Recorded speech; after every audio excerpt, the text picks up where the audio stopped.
TV, get some records. What am I doing, bro? What up, Mr. Kate here. Make sure you're checking out Covalent TV.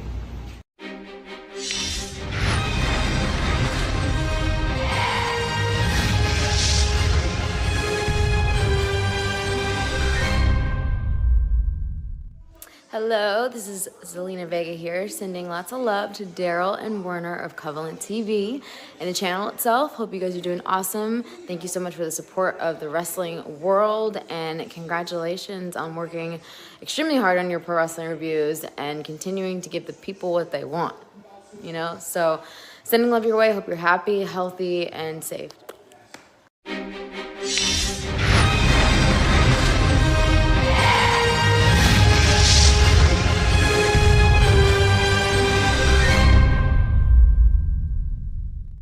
What's going on, you guys? It's the one and only Black Dahlia. I am the cutie with the booty, hottie with the body, thong wearing, chainsaw wielding scream queen, and you're watching Covalent TV.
Yo, what is going on to all of the Hump Day peeps in the building tonight? It is good to see all of your lovely commenting faces in this motherfucker.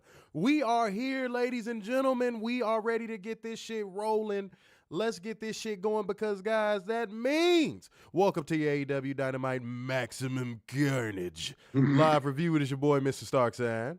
Big Dub. What is going on, man? What is going on? We got a lot to talk about tonight, man. We got to drop off that good work right at your front doorstep. But you know what? We ain't doing a motherfucking thing if y'all not going to help us out, beautiful people. And the easiest way y'all can help us out is being a part of that like gang, comment gang, share gang, and donation gang. Hit that Cash App. Hit that Streamlabs link. Support the show the right way. Get that shit in now. All right? And if you are late, why are you late, and pay your late fees? Okay?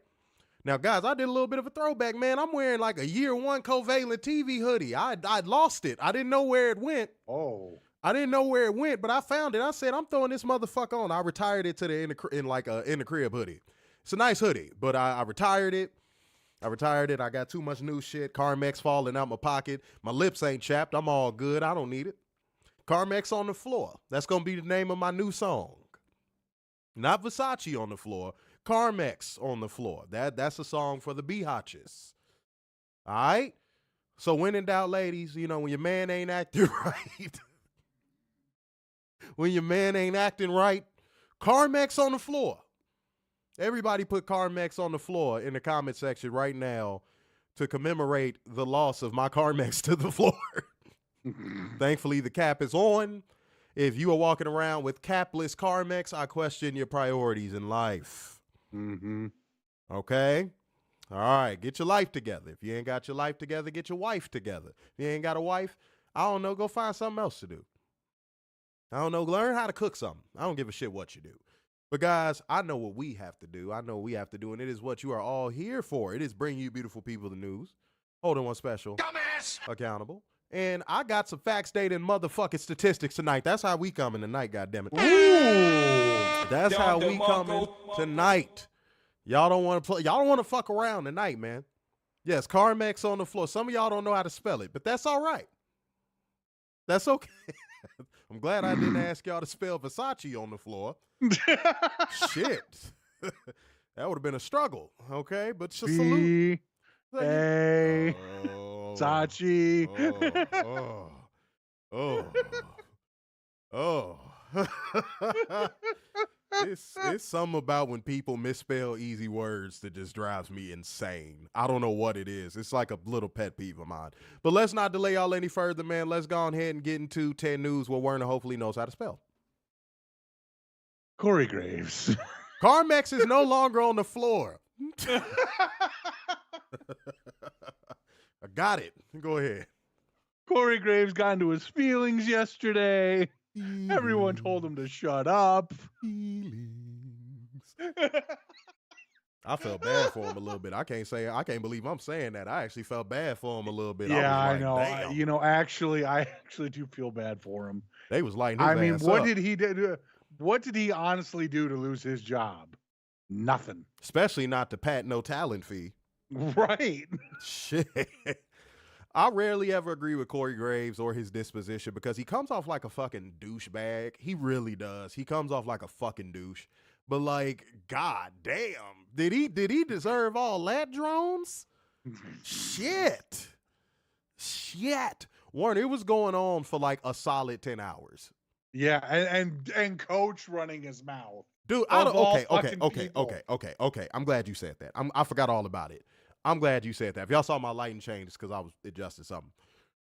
Dude, Werner, I'm not a fan of people getting dogpiled on in real, like my personal real life. Like, I don't like that shit at all.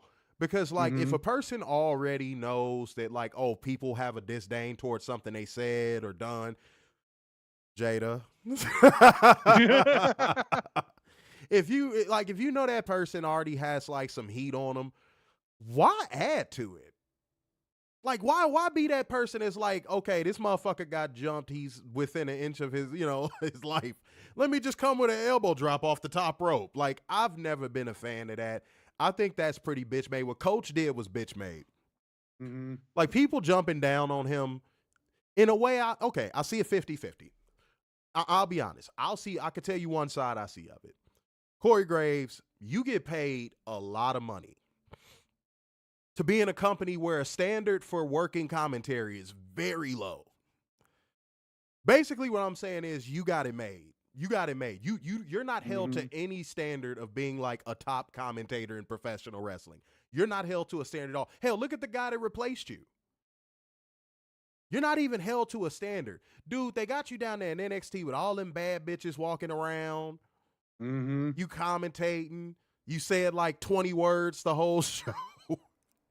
You could find a new bad bitch if you wanted to. That's what I'm saying. I'm like, bro, you got it. Of all people, you got it easy. You could be the new king. You're in a place where literally being mediocre is encouraged, especially when it comes to commentary. Somebody might say, "Oh, being next to Booker T." Hold on, that says that somebody might say, "Oh, that's an hypocrisy." You guys always say for WWE fans to raise their bar and their standards. No, I'm speaking from his particular standpoint. I'm not talking about from our standpoint. I'm talking about from his standpoint. Now, the fan side, here's where they get a little bit of grace. Just a tad. I mean, a small little bit. Corey Graves has a reputation of acting like a little hoe. He does. There's no way around that. I'm sorry. There's no way around that. Corey Graves has a reputation of acting like a little hoe. Anytime something doesn't go his way, Corey Graves has a reputation of acting like an entitled fucking Karen. Drake. I'm just name dropping tonight. It's a name drop episode. Fuck y'all, man. But no, seriously, like Corey, dude, I could see both sides. But if you ask me personally, which side I'm leaning more towards, dog, shut up. Like, shut up, bro. You've been coasting this long. You know what I'm saying? It's like one of those things. Like, you've been coasting this long. What's so different now? You get what I'm saying? It's like saying you got a comfortable $300,000 a year job, right? And then then 10 years later, one day you just randomly wake up and say, "Today's the day I'm petitioning for 301." Motherfuckers gonna be like, if you don't shut your ass up And I'm talking about this is an easy job. Like you barely got to do any work. Right. And then one day you just walk into the office, fuck this, I want 301. Everybody suck my dick. You know that's how white men say it. Suck my dick. He shows up once a week, sometimes twice a month. That's my whole point. Like I'm leaning like, but 10 hours of that shit though, drones? God, 10? And somebody might say, how you know it was 10? I literally saw it reported, and then 10 hours later, I went back to Twitter and people were still talking about it. That's how, dummy. It's a fucking, y'all gotta stop, bro. Y'all gotta stop, dude. I get it. Y'all are a cult. It's defend WWE by all means necessary. But like a little love tap would have been okay. Like a little 1 hour love tap would have been fine. That'd have been fine. But like, damn, a whole day? Somebody's whole work day? That's where it, and then coach, if you don't shut your zesty, bald-headed, goddamn Looney Tunes looking ass the fuck up, you are such a fucking coon. That's another one of those motherfuckers that I'm putting him directly on the coon train. Can you be quiet? Can you be quiet? Dude, you already have been outed for having a reputation for being inappropriate with women, dog. I think you need to be quiet. I think you need to shut your mouth, bro. And you know what's so crazy about the coach? God rest her soul. My mom back in the day always said, Werner, this is not a joke, dead ass. My mom back in the day, going back to the Attitude Era, anytime she saw a coach, she'd be like, it's just something about him. I don't know what it is. It's something about him that just don't sit right with me. Now, anybody in here who is black knows when a black woman says that is over the age of 35, that feeling is typically accurate. That feeling is typically fucking accurate. But my mom would always say that. She'd be like, it's something about him I just don't like. And my mom never said that about people. But even my mom knew something was off with that dude. Like, coach, you don't got no room, homie. You in a supply closet when it come to room. You of all people shouldn't have said a motherfucking word. Mm-hmm. Now, I know there's some people. And how rude of some people. No, I'm playing. But fucking there's some people that want us to touch on this topic. Because I've already gotten text messages. I've already gotten DMs. I've already fielded this shit. Anybody who is going to ask me or Werner about the Jada Parker issue, I have a feeling that me and Werner are going to agree unanimously on this one. We are. I have a strong feeling. If this means you don't want to support the show anymore, if this means you don't want to watch us anymore, or you don't care to watch us anymore, or you don't like us as a result of this, or you want to unfollow, or you want to dislike the video, whatever you want to do to vent your frustrations, that's perfectly fine. But I think you could tell by my preface there what I'm finna say. Jada Parker did nothing wrong. Jada Parker did nothing wrong. Mm-hmm. Me and Werner have been on camera saying multiple times that trans women should not compete in sports with biological women. Yeah. We have been on camera saying that multiple times. Multiple times. I would say we've said it on camera about 5-6 times. About 5 or 6. Yeah, I don't subscribe to it. I'm sorry. Like if that means you don't want to follow us, support us, anything anymore, you want to make tweets, you want to go on 10-hour rants like y'all did with Corey Graves, that's fine. That's fine. I don't subscribe to this modern way of thinking. So that's fine. I'm okay with that. I can live with that. See, when you stand on something, nobody can move you off your square. Ooh, let me say that again. Ooh, shit. Oh. Bang, bang. When bang, you stand bang, on something, bang. no one can move you off your square, dude. No one. What did she do wrong? What did she do wrong? See, the reason why somebody might be like, hold on, why didn't you say this on a tweet? Why didn't you say... Again, you could see my face. We're on camera. This is live. Mm-hmm. This is better. Mm-hmm. I'd rather say it to your face. I want you to see me saying it. Like, I'm not backing off of it. Y'all don't scare me. Y'all don't scare me. My life is great. Y'all don't scare me. Y'all can't get me fired. You ain't know what's so funny about it. You can't get me fired from nowhere. You know what? Because I'm my own boss. Mm-hmm. Can't get me fired. Can't fuck up my money. You don't know what I do. So what you gonna do? Hurl some words at me? Which is kind of ironic. When you want somebody to see something your way, typically you don't insult them. Would you say that's a logical assumption? Yeah.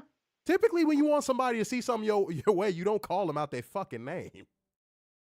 So, like, that's not going to work. So, like, calling me, the H-phobe, calling me all that, that's not going to work. That's not going to work. Because I can debunk that with my real life. Like, I can literally bring up examples of me breaking bread with people in that community. So if you want to go there, we could go there. If you want to go there, we could go there. I'm just speaking for myself. I'm going to let Werner get some of this. I'm going to let him drop it to the pot. Go ahead. And we let Corey in the stream. You funny as hell. Bussy does not apply to this conversation right now. Go ahead. No, here's the thing. Everyone's entitled to their own opinion. Yes, they are. Period. Yes, they are. Jada had an opinion that a lot of people agree with. Some people don't. And they're right to that opinion. They're wrong, but they're entitled to that opinion. Werner said exactly what I was saying. Yeah, right. They're wrong, but okay. They're wrong. Okay. Yeah. Okay. Just as like they shouldn't be in the bathrooms. Jason Durham came through with the 20 schmackaroo donation on the Kiss Ass Shit There we for the go. honor. That's what I'm talking about. Bang, bang. Let's keep that bang, going. Let's keep that bang. energy rolling tonight, man. 2 more send us to church. But no, yeah, like Werner was saying, guys, I'll piggyback off of that. That's why I said I had a feeling we would unanimously agree on this one. I do. I really had no doubt that we would agree on this one. Like, there was no moment in my head where I'm like, Werner might leave me out to dry on this. Like, there was no doubt in my mind. Like, if y'all ever wonder why we do a show, like, me and Werner actually see eye to eye on a lot of shit off camera. Y'all wouldn't even know that. A lot of shit. Yeah, y'all wouldn't even know that. Y'all wouldn't even know You'd all that. be shocked at how much we agree on shit. Yeah, like, y'all would be mind blown. Especially considering our identities and, what we are, you would think that we would disagree on a lot of shit. Mm-hmm. We actually agree on a lot of shit. Which goes to show you that if white people stop being fucking racist, they would probably figure out black people will agree with them on a lot of shit. Right? Good Lord. It would be mind-blowing. For the love of fuck. Man, go ahead. Here's one more thing about Jada Parker. She has to worry about this. Yes.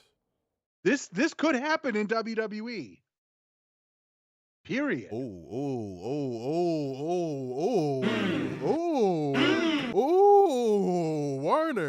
Werner, you got the wheels turning with that one.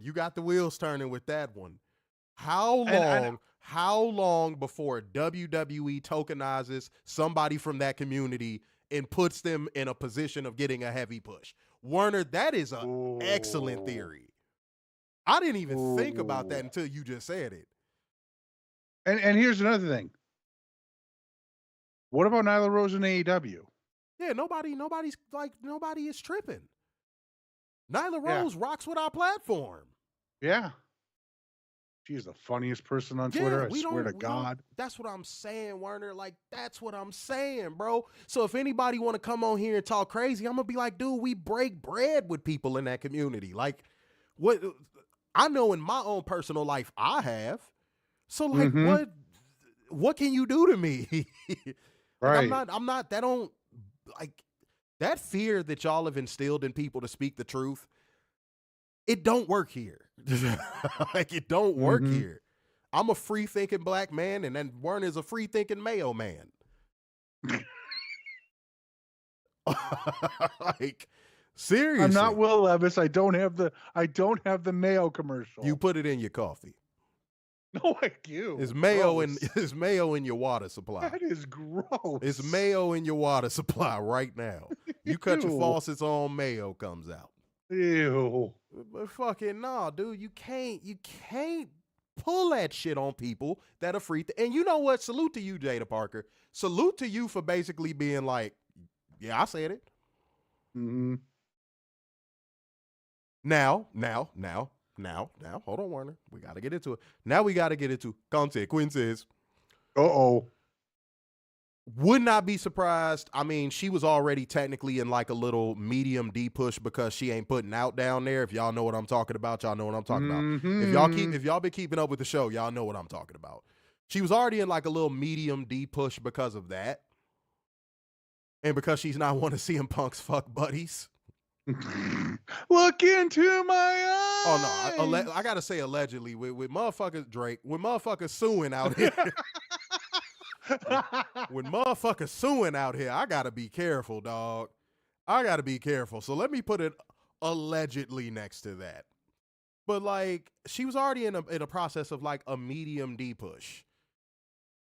Do they fire her? You mean not renew her contract? No, I think they would outright fire her to send a message. Ooh. I think they would outright fire her to send a message. And I think if they do, they'd be foolish. They'd be foolish. Because you're talking about a girl that she's developing so fast in spite of WWE system that like, bruh, any promotion would be happy to have her. Like, that ain't going to be enough to keep other promotions away from her. Like, if maybe Tony goes after her. If Tessa got a damn second chance, what the fuck make you think Jada wouldn't? Like, let's be real. And is it really even a second chance? Because she didn't even say anything wrong. No. She technically didn't even say anything. She just liked the post. She just liked the post. What? Now let's go to the other. You brought up, when does WWE hire somebody and push them? Yeah. Yeah. Okay. It's a fair question. Let's go to the other side of the spectrum. The Mihoy Manoy squad? What? Where are we going with this? Let's say what a male talent doesn't know, falls in love, and then violence happens. Oh, then what? Then what? Exactly. Then what? Yeah, then what? There's no safe space for that person, period. So, like, yeah, Marlo said knowing WWE, they'll probably fire. Yeah, I can see it too, bro. I can see it too, bro. Like, if this noise gets any louder, like, he'll be the indicator of if she's gone or not. I'm gonna tell you what. If this story continues over throughout the rest of the week, I think she's gone by next Monday. I do. If this gets swept under the rug by tomorrow, I think she's cool. I just think you won't see her on TV. I think they'll just let her contract just run. But like, yeah. Maybe do the occasional live event. Yeah. But if like this story burns through into the weekend, yeah, she's gone. She's gone. She's gone. And if it's one thing I know about that community, they are persistent. Yeah. So if this continues into like late Saturday, she's gone.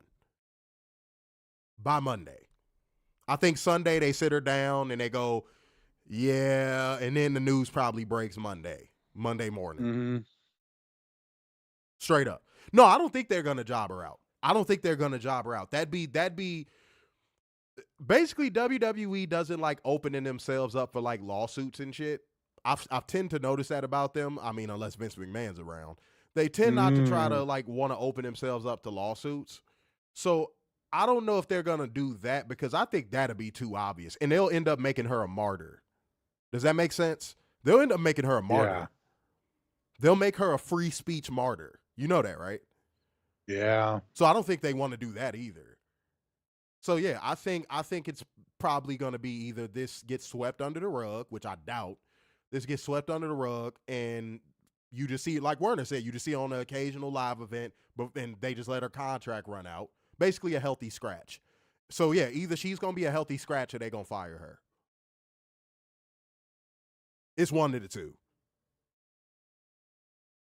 Or I know what you. And this is a. I know what you finna left say. field or. I'm listening. But do you remember? I think it was when the Usos got arrested a bunch of times for their DUIs, and WWE had to put out a statement saying Jay and Jimmy Uso's actions are their own. She don't got that much. Not clout. A reflection of WWE. She don't got that much clout. She don't belong to a wrestling family. She don't got that much clout. That's true. Which is why, Senior Nerd, what you just said, that debunks it. That debunks it. If she was a part of a wrestling family, sure. I would agree with you 100%. I would agree with you 100%. Oh yeah, if she was a Samoan, if she was like a part of the bloodline, oh please, yeah, no, it would be swept under the rug by Sean and Triple Nose. Yeah, absolutely, absolutely. But let me, Senor Nerd, let me add in these factors for you, and this is gonna make you change your opinion. 1, she's black. Mm-hmm. Let's start there. 2, she didn't really insult that community, but there's people that felt insulted by it. She liked to post about that community that they consider, you know, an inflammatory statement. 3, I mean, let's be honest, today's climate. So if you factor in all 3 of those things, you think she just gonna walk out of this scot-free? No. Like, let's actually be real here. Like, if we gonna, you know what I always say, y'all, if we gonna talk, let's talk real talk. Let's not beat around the motherfucking bush here, okay? This is the same company that literally just had motherfucking Hulk Hogan get booed out of the arena, and then goddamn Hulk Hogan just basically was like, oh, they put out a media story saying Hulk Hogan, he was a little bit, you know, stressed about it, but he was like, whatever. Now they're gonna bring him back heel. Yeah, do you think Jada Parker has that same level of clout? No. Right, Nia Jax could say anything and get away. Yeah, of course. Oh. Of course. Said even after the Usos DUI, they won the tag team titles. You said DUI. Wasn't it multiple? Mm-hmm. All right, then I think you need to make that one plural. Said Hogan. Got both of them. Yeah, Both of them got multiple. Right. Endangered people's lives behind the wheel of a motor vehicle. And one squared up with Detroit police. Yeah, so you think Jada Parker got that level of clout? Let's be real. Let's be fucking real. All right? Come on now. Y'all know better. Y'all are an educated fan base. Y'all watch us. That's how I know y'all educated. Come on now. Y'all know better. Mm-hmm. You see what we got? Said, no, she don't. Said 20 years ago, this wouldn't have happened. No, it wouldn't have. No. But then again, the internet wasn't I don't even think 10 years ago this would have happened. Yeah, but the internet wasn't the internet. Right. Everybody has a fucking platform. Everybody has a voice. And that's the problem. It's the Trojan horse thing. Like, once certain, like, agendas and so on and so forth got into the castle, the Trojan horse opened up and stormed the castle. And it's been that way with a lot of things. A lot of things have been normalized that should not be normalized. Okay? Respectfully. Nadege Daniel, I think I said your name right. I don't know if I did or not, but if I did, salute to you. What's going on? New commenter. Said, I mean, they even have treated Naomi bad when she came back. She is married to a wrestling family. Right. Catherine is helping me shut all this shit down. Mm-hmm. Anybody in here that thinks that Jada Parker is just going to get away on this scot-free, please ask yourself the question of the company that she is in right now. WWE lives for good press. They're obsessed with it. And they will cut whatever throat they have to get it. Facts. You think Jada Parker is not going to be a casualty of that? Jada Parker. See, any negative press they know they can spin, they'll let it rock because they know they can spin it. But like this, they can't spin this shit. Jada Parker is a relative unknown to a lot of people. I mean, Jada Parker, I'm going to be real. This is something a lot of y'all don't know. Jada Parker is low-key viral. She's low-key mainstream. People don't know that. Like, I'm shocked a lot of people don't fucking know that. I had this chick that I was rocking with hit me up because she knew I did a wrestling show. She was like, are you familiar with this girl named Jada Parker? She finer than a motherfucker. If we have a threesome, can we get her? Dead ass. Yeah, Warner, look. Look at Warner's face. Look. Warner was singing this. I'm like, goddamn, you dirty bitch. You dirty bitch. You dirty bitch. Yeah, real talk. She was being serious. She was like, yeah, Jada Parker is like mainstream. A lot of motherfuckers know her. You know, be it because of her looks or what have you, but they know her. They know her. She said, yes, she did. And I was like, well, shit. Bitch, I'm going to find Jada Parker Light around this motherfucker. We can make that happen. Shit. Yeah, Warner was like, how do I get in on this action? No foursomes, Warner. We can't have mayo spread in the motherfucking. No. God damn it. Said Warner looks excited. Yeah. He got excited for a second. Said, as you said, she has two things going against her. She's black, she's female. Boom. That's what I'm telling you. Yeah. Davey said, I don't blame her for saying that. Yeah, no, I don't blame her either. God damn it. Jada Parker, you. I'm like, goddamn, you dirty bitch, you dirty bitch, you dirty bitch. Yeah, no Miracle Whipping trees. Yeah. I'm going to have to tell Warner's bitch she's barking up the wrong tree. Get your ass out the bedroom. There's no trees. Yeah, okay. Said if she was a part of somebody that's a clique, then yes, she would be okay. But because she's not in the club, this is what happens. Yeah. The fact that this even blew up into what it is shows you that she's not protected. Do y'all know how fast the WWE PR machine fucking works? Yeah. Do y'all know how fast that shit operates? If she was one of the protected individuals in that company, this would have already been spun. This would have already been spun. This shit would have been spun within an hour by the drones and WWE. But nobody's been spinning this for her. She's been taking all the punch. And God bless her, she's been taking it like a motherfucking G. Mm-hmm. And ladies, because I saw one woman do this to her. This don't, like, I'm going to teach y'all a little something, ladies. This don't work. When y'all do it, it just makes you look petty.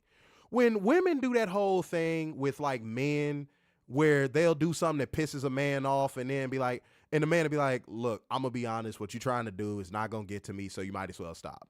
Right? And a woman goes, well, you addressing it tells me that you bothered by it. Can y'all not do that? Can y'all not do that? You know why? Because it's almost like you can't get your ass kicked. So when you say stuff like that, because if a man said that, that's fighting words. We going outside. Mm-hmm. We got to go outside. Like, I have to see you outside. Because it's going to escalate from there. With a man, it's going to escalate from there. Because then a man is going to turn around to another man and be like, okay, you want me to show you how bothered I am by it? Let's go outside. Can y'all stop saying that?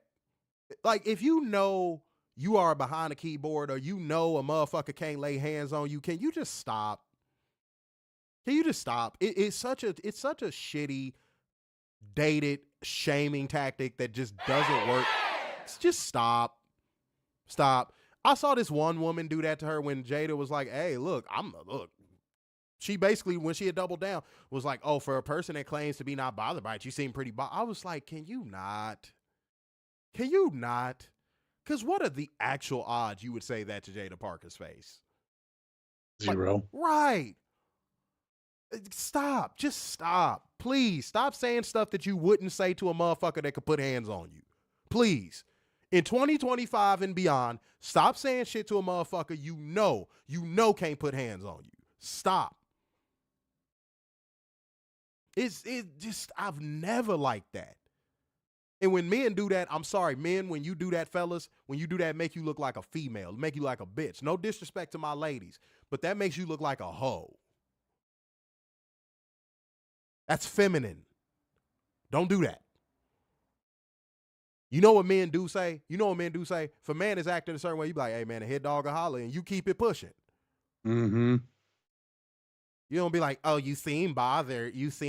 No. No.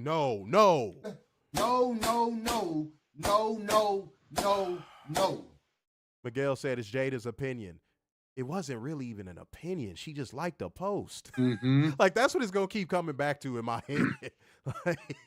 But I feel you, though. But you said if someone like Charlotte or Becky would have said the same thing, the IWC wouldn't say shit. Right. Mm-hmm. Right. First of all, they have the complexion for protection. Second of all, because of their status in the company, they would have had the WWE PR machine spin it. Yeah, we know this.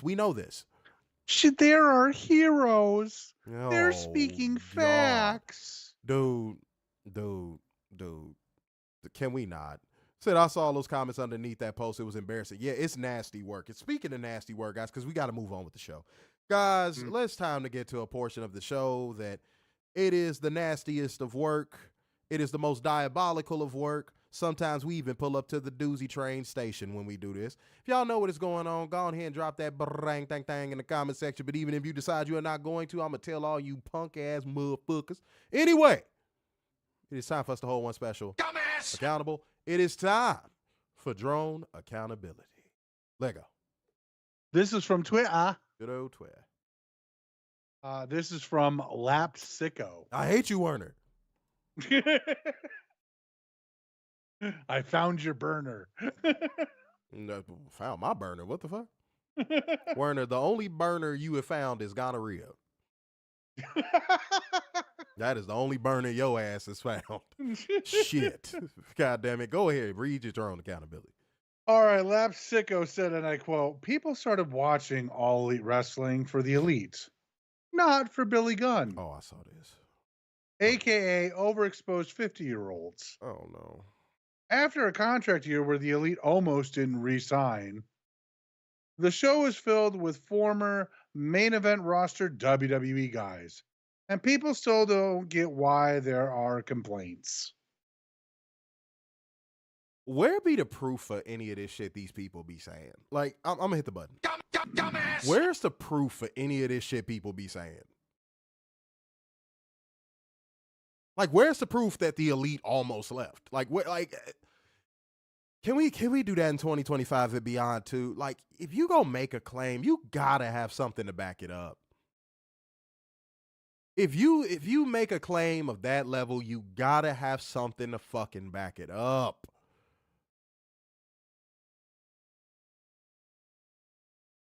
Like the CM Punk NXT stuff that I broke on this show, I have people that can back this up. Like, I have people that are there that can back this up. That can back that culture that's going on down there up.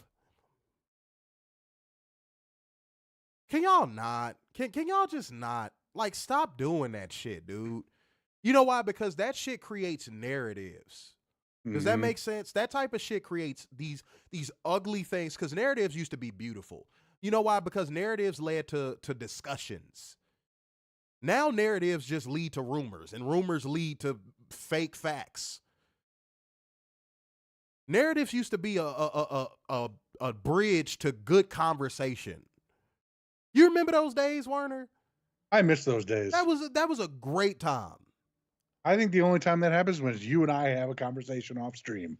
You know, like narratives, like, I mean, like, what's an old school narrative? What's an old school narrative? Pepsi versus Coke. There you go. Some people say Coca-Cola's better. That's their narrative. They live and die by that narrative. Then you got the Pepsi folks. Mm-hmm. And you could have a discussion based on that. You could talk about the flavor. You could talk about, like, narratives now turn into fact. That's a problem. Narratives should never turn into facts. Narratives should turn into discussions, never facts. Unless the person who is involved in the narrative comes into the conversation and goes, this is what it is. Then you could pass it off as a fact. But it's not like that anymore, dude. It's not like that anymore. So, man, your drone accountability, bro. Like, I hate when people do that dumbass shit. It just drives me nuts. And speaking of driving me nuts, 27 people over on YouTube, 17 likes. Get these likes up over 20. Y'all gonna stop playing with our like button, man. Stop playing with our like button. Hit that damn like button. Get us over 20 right now, y'all.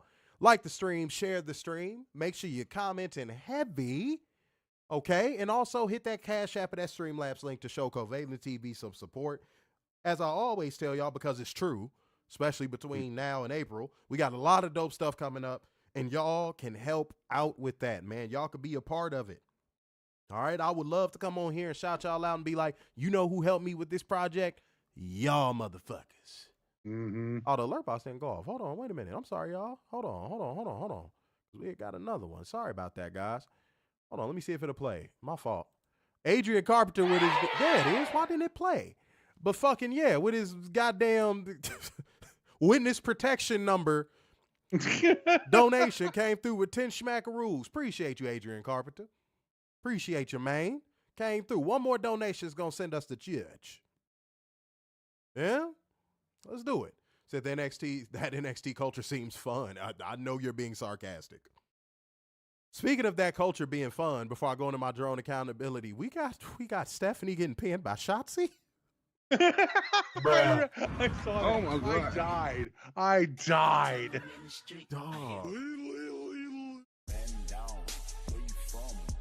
Dog. And it was for her NXT North American title opportunity? Dog. Thank you, Miguel, for sharing the stream, by the way. Dog. She ain't even made it to the main roster yet, WWE. Damn. Y'all didn't even wait until she got to the main roster. Shit. You gotta kiss the ring. That you weren't, and you know that's what it is. Mm-hmm.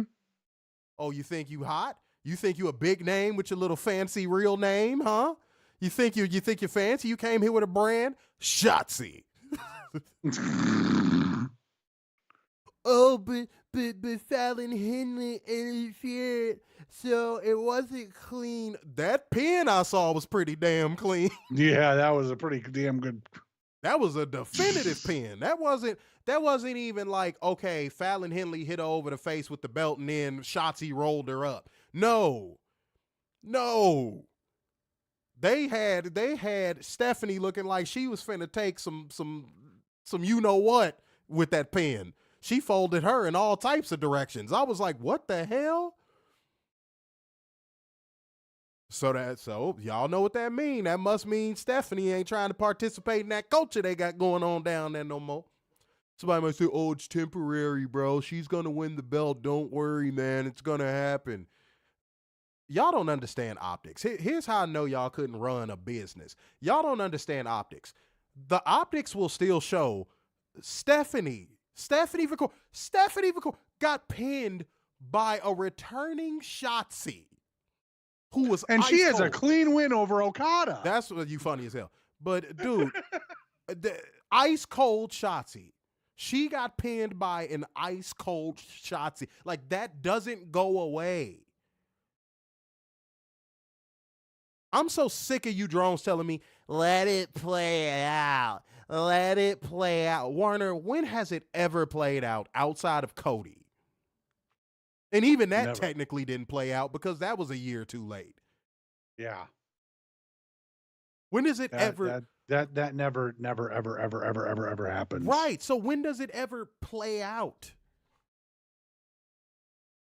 She got pinned by an ice cold Shotzi. I swear when I saw it, I said, you can't make this shit up, dude. You can't make this shit up. No one is bigger than the WWE. It's all about the brand, not the person. That's what it felt like. The moment I saw her get pinned on that clip, I said, oh, and I saw one person get mad. Shut up. You watched it without context. Fallon Henley interfered. And you're stupid for believing that she just got buried. I ain't even say nothing about her being buried. Projection much? Yeah, right. I didn't even say nothing about her being buried. I just said that I said sheesh because that looked bad. That looked terrible. Here you have this white hot Stephanie Vicor. You just like, you know how we're gonna cool her off? Give me some of that Shotzi. What? Huh? Can she make it to the main roster first, WWE? Damn. No. That's only reserved for Julia, apparently. Getting pinned by Antarctica cold shot. I mean, Arctic fucking freezing cold Shotzi. Mm-hmm. Titanic remains cold Shotzi. Like, bro, I couldn't wrap my head around it when I saw it. I said, like, dude, I tried to, like, this is something that we always try to do with WWE. We'll try to make logic out of, like, something that they do that's really stupid, and we always end up finding nothing. Yeah. That was one of those things. I would love to hear somebody try to justify that bullshit. What the fuck? Stephanie went from pinning Roxanne on a tag team match to getting pinned by Shotzi. Not only getting pinned by Shotzi, but for her North American title opportunity. Yes. What? it's the chase, man. You gotta let it play out. Man, if you don't shut the fuck up. Some people are just stars to a certain level of where they don't need to chase.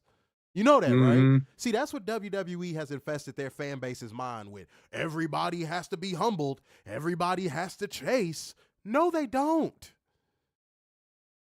Yeah, because how is that working out for the main roster right now? Dude, Stephanie has more star power than almost every woman not named Julia down there right now. Yeah. What are we? But don't worry, they're gonna kill that too. You understand? Dude, come on, man. Just let's be real.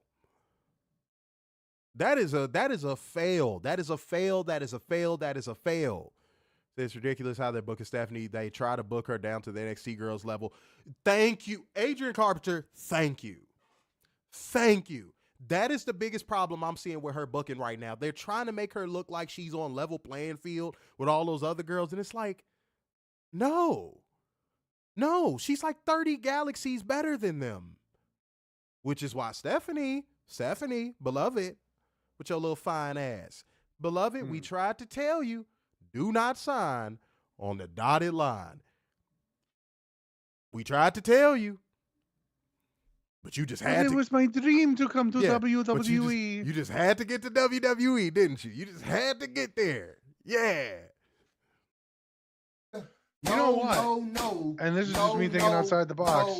No. I bet you if Stephanie signed with AEW, she'd be the TBS champion right now. Yeah. Absolutely. I think Mercedes is already in the world title picture and Stephanie's holding the TBS belt. Yes. Yeah. I don't disagree with that sentiment at all. Yeah, and where the fuck is Zarya? Yeah, where the fuck is Zarya? Wasn't everybody telling me she was the next coming of Rhea Ripley? Remember, this is the greatest women's division of all time. Warren, I will slap the motherfucking Cheetos out your neck. I will slap the ho-hos out your back if you don't stop. Let's not forget, this is the greatest women's division of all time. Werner, some of the girls need some time off. Werner, you are a bitchosaurus rex. You know that? Everybody put bitchosaurus rex in the comment section if you know how to spell. Don't put that shit if you don't know how to spell. Please. Okay? Hip hop. Lord. Said Julia will probably get pinned by B-Fam knowing this company. Oh my God. Bruh. Jesus. You know what's so sad about you saying that? You're probably fucking right. It's inevitable now. Yo, that's you put it into funny. the ether, it's gonna happen. That's mad funny. And it's gonna be for a shot at the U.S. women's title. You funny as shit. B-Fab, #1 contender after defeating Julia. WWWW, I'm Michael Chode. Jesus Christ. Stephanie went from Let's get the Pat Telestrator going. Oh. So, Werner, when you came on the planet 30 million years ago as a bitchosaurus rex, what was your diet? What was your diet? Talk to me. Was it other bitch-ass motherfuckers like you? Like, what was it? Were you the only bitchosaurus rex on the planet? Okay, all right. No answer? All right. Oh, Catherine, no. Oh, God.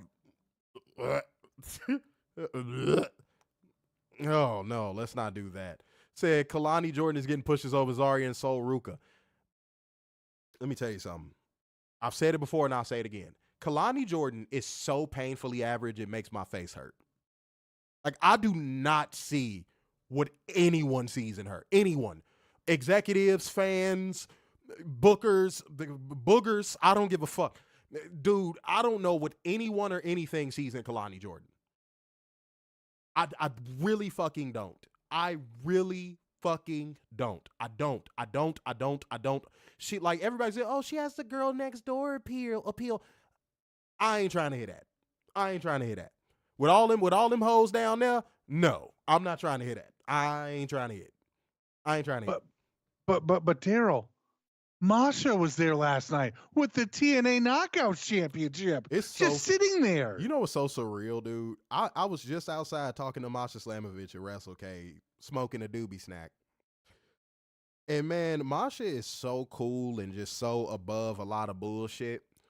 So to like see Masha in that crowd, I can't speak for her, but I know she was just like, I'm just here so I don't get fined. Like if I know Masha like I know Masha, Masha was just like, I'm just here so I don't get fined.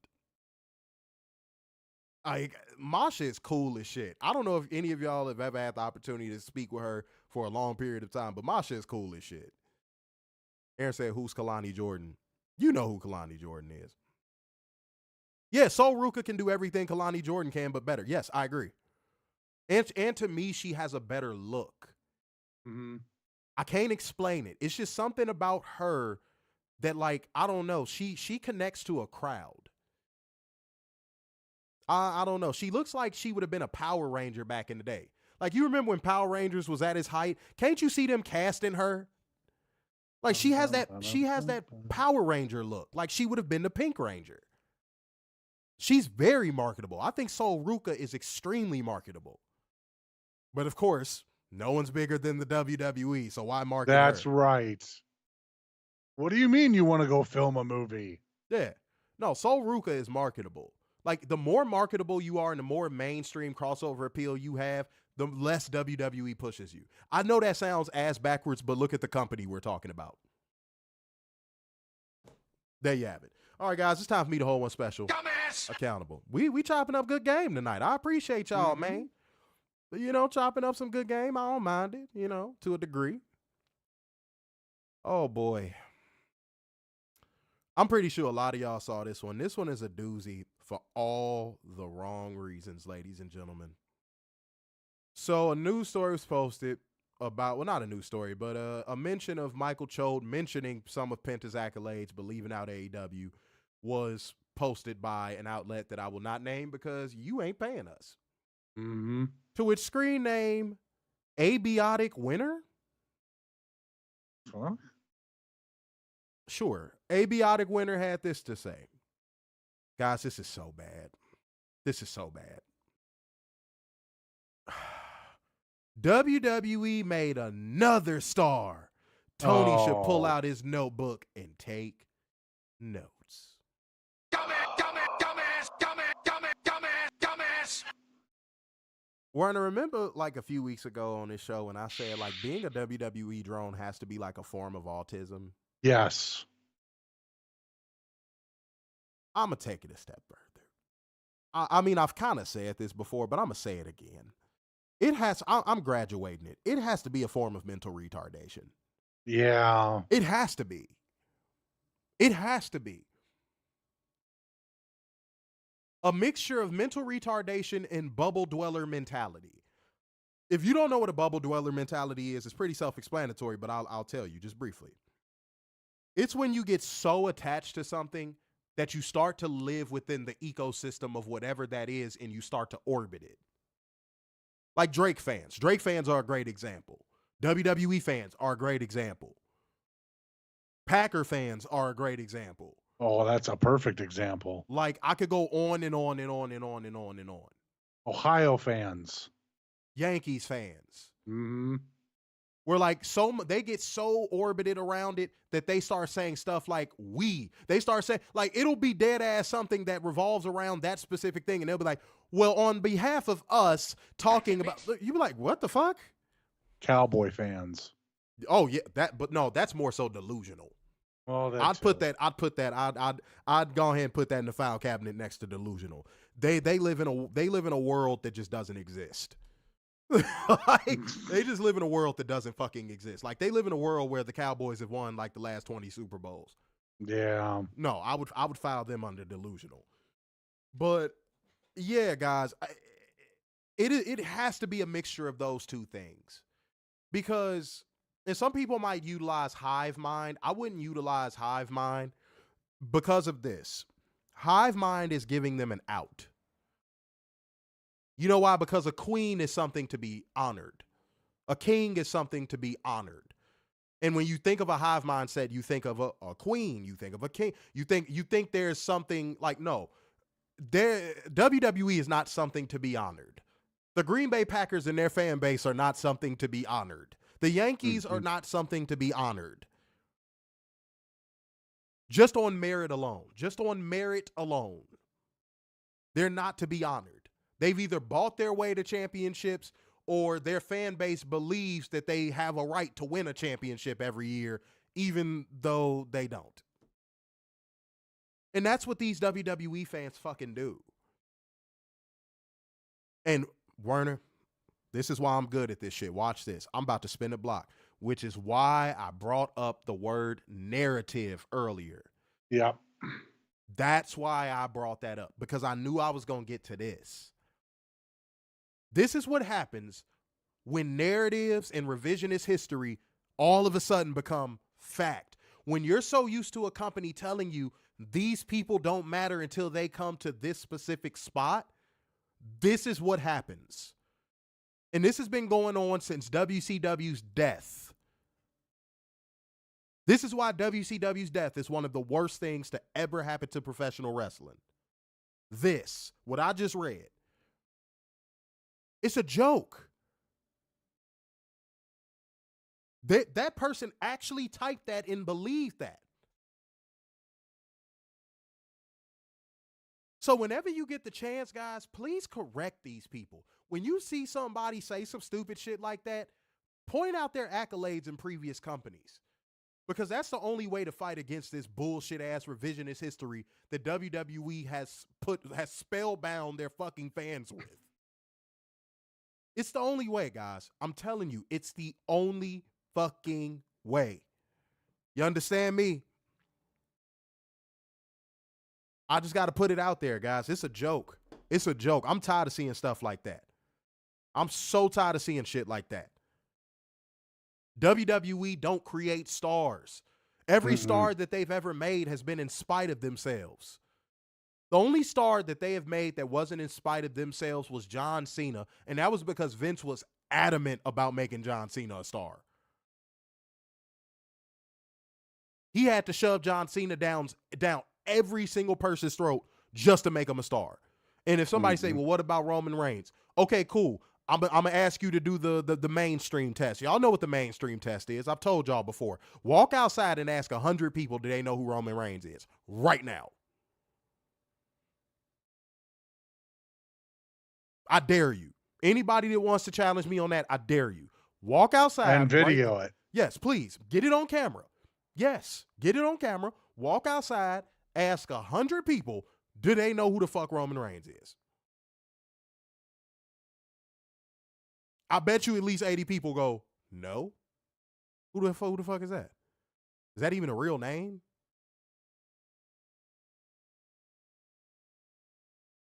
So don't do that. I'm telling you. You don't want to play this game, bro. We fully stocked. We know our shit over here. Mm-hmm. So if you could tell we know our shit, I need you to do something for me. Hit that like button.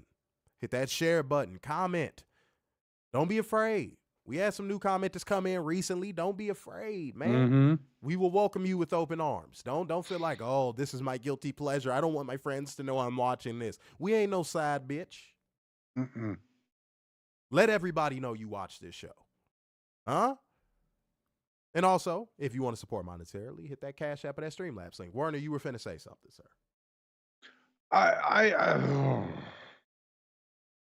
WWE, I wish WWE would step in, but I know they're not because they encourage us. No. Every single fucking hour of the day. Yeah, it's a system that benefits them. Yeah. Yeah. But it just feeds into this narrative, illusion, psychosis. Yeah. It's systematic delusion. It is. It's terrible. It needs to stop. It really needs to stop. In WWE, like you just said, they encourage it. Way too much. They encourage it. And if somebody says, where's the proof they encourage it? They created a Stand Up for WWE campaign not that long ago. Yeah, go ahead and do it, Werner. Go ahead. All we're missing is the t-shirt. Do you untwist your mayo jars with that arm? Actually, I do. Yeah, you do. You do. Yeah. You do. He couldn't deny it. But no, straight up, guys, it's a disappointment to see all these brainwashed people, the fans, wrestlers. It's terrible, man. It's nasty work. But guys, I got my little tidbit of facts, data, and statistics, and this is something. It falls underneath things that make you go, This is a statistic though, but it's gonna make you go, It is. So, Werner, I'm gonna ask you first. Well, no, I ain't gonna ask you first. I'm gonna wait. There was a little update that dropped while Dynamite was on, guys. A little update. Yeah, it was something that dropped while Dynamite was on. So the viewership data was reprocessed by Nielsen, correcting the Rock episode of NXT from 957,000 viewers in a 0.25 18-49 rating to 798,000 in a 0.21 18-49 rating.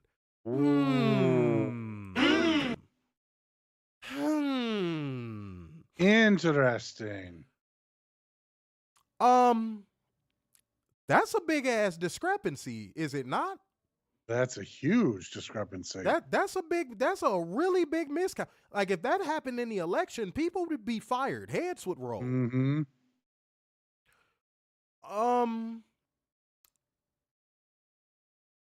What's up with that? Media, WWE PR media. How does that happen? No, don't put this one on Nielsen. Because you know what I have a strong feeling of? This number was always there. Why was this number unchecked for an entire week? How many corrections do we see Nielsen make to ratings on a weekly basis? None? None? Yeah, 0. Why specifically with WWE was there a correction to a rating more than a week later? I don't know. I don't know. Some smelling fishy in the market, homie. Marlo said WWE on that cooking the books bullshit again. Which we told y'all they were going to do. Mm-hmm. We told y'all they was going to do that with Netflix. We told y'all they was going to do that with the fucking SmackDown ratings. Once, like we told y'all, bruh. Again, we're not trying to be know-it-alls when we say stuff. How many times do we have to be right?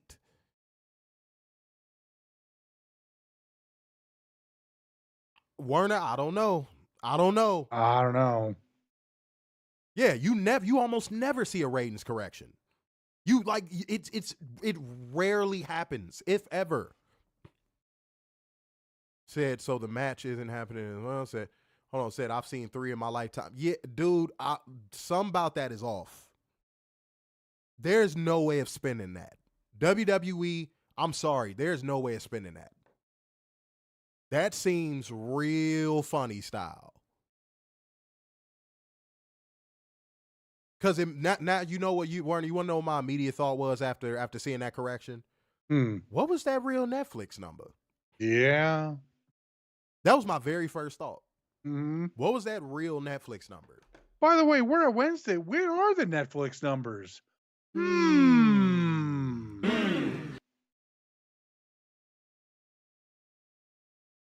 And I bet some of y'all just be thinking we be yelling at the mic, staring into the camera, trying to brainwash y'all. No, everything we say on the show, we say with purpose, because that's what grown men do. Right. They say things with purpose and conviction. I know that may scare some little betas away. I know. Mm-hmm. I know, because you want me to talk like this and be like, everything in WWE is so great. Business is up. Triple H is a good cook. And oh my God, everything is so fantastic. Yeah. No. No.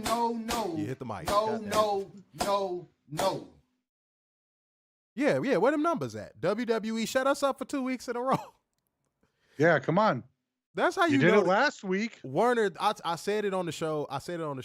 Where I was like, that's how you know they got somebody watching podcasts. Mm-hmm. Because we said it, and all of a sudden, that number dropped. You would next think day. the number would be better since it was a half an hour shorter. Warren, if that number was better, that number would have been dropped. But it probably wasn't. I'm saying the same shit I said last week. If that number was what they expected it to be, it would have been dropped. If it would have exceeded what they expected it to be, it would have been dropped. But they know that number is probably spooky. Mm-hmm. They probably went back to look at them numbers and was like, shit. Mm-hmm. And you know what? Salute. Hold on. Salute before we get into Dynamite. Salute. Salute to all the people that I saw underneath those Netflix ratings posts. Salute to all those people that were bringing up the statistic that the SmackDown debut on Fox did a bigger number than the Netflix debut in America. Salute to every single one of y'all. Yeah. Y'all must be ninja watchers of our show. So salute to you. If you watching right now, you a ninja watcher, salute to you. Because when I saw that, I said, oh, we're healing the world, Warner. Playback gang. That's it. Playback gang is a motherfucker, man. Salute to y'all, man. Heal the world. Make it a better place for you and for me and the entire human race. There are drones dying if we care enough for the living. Yeah, boy. I was happy, boy. When I saw that underneath them posts, I was like, yes. Let the bodies hit the flow, goddammit. Yes. No. You British motherfucker? What the hell was that? He said, "Law, laugh." Motherfucker got a croissant under his motherfucking desk right now. I know wish. I know that's French, but shut the fuck up, bitch. Give a fuck about nobody. Fuck y'all. Said finally someone is actually speaking up. Said I love that MJ song. Oh, you know about that? You know about Heal the World? I prefer Earth Song though. I prefer Earth Song. The Earth Song was church.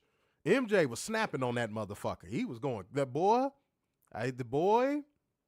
Marlo said them Netflix numbers probably ghost stamps would be, oh yeah. Because we would have heard about it. Said Raw's Netflix stream this week sucked monkey crap. That's funny. Go ahead. I wonder, was it under a 1? Ooh. Ooh. Ooh. That's a good question. I mean, until I'm proven wrong, I'm going Ooh. to say it's under a 1. Yeah, we gonna do it, Warner. Let's do it again. Hey, the WWE Ninja Watcher that you, if you want, drop it. Drop it. Let's do it again. Prove me wrong. Let's do it again. Let's do it again, baby. Let's do it again. Let's go, man. Oh man, okay. So if it was 2.6, right?